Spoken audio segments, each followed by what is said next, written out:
Halo. Ndio. Unajua nini? Ya mambo smind kinoma. Ya mambo smind. Kwa kama tushaongea kila kitu tumemaliza. Unajua mimi nimekaa unajua mwanangu mimi nishapiga mkongo, nimeshakula vitu vya ajabu ajabu kweli najua mwanangu unakuja. Toka saa 7 mchana mpaka sasa hivi saa 12.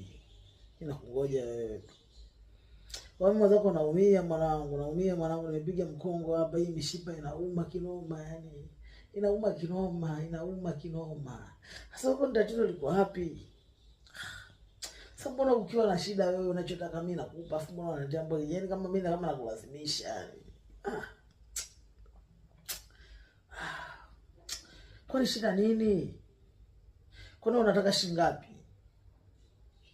Sasa mbona kama mwanangu wewe mbona kama umekuwa mtu wa kuchuma hela kwangu? Yaani wewe kila ninachofanya kwako wewe uelewi, kila ninachofanya uelewi. Ni kwa sababu umejua mimi nakupenda. Hilo sio tatizo. Yaani usinitese kwa sababu nakupenda. Kweli mimi nakupenda lakini usifanye hivyo. Unajua mimi najisikiaje. Unajua mwanangu mimi hapo mimi nishavua mpaka shati yani bado bukta tu. Kwa maana vizia ukifika tu hapa ndi ukija mimi nimevua bukta nikashow tukaendelea. Lakini wewe mpaka saa hizi mwanangu wewe unaniambia niko si on television, si niko KKT. Wewe utokei mwanangu.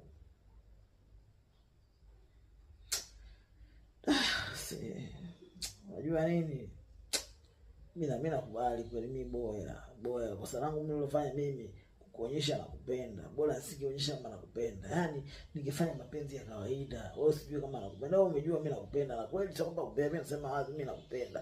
Na ndio maana mimi nimekuwa boya. Lakini sasa usinifanye hivi bwana. Unajua mimi pia nina roho. Mimi pia naumia mwanangu. Mimi pia naumia wewe. Usinifanyie hivi pia nina roho bwana.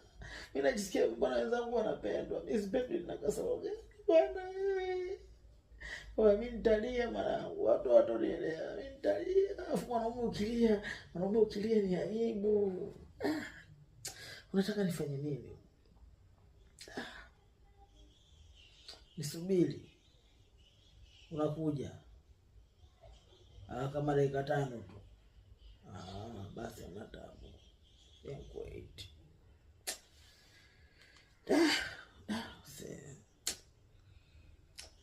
Unajua mwanangu.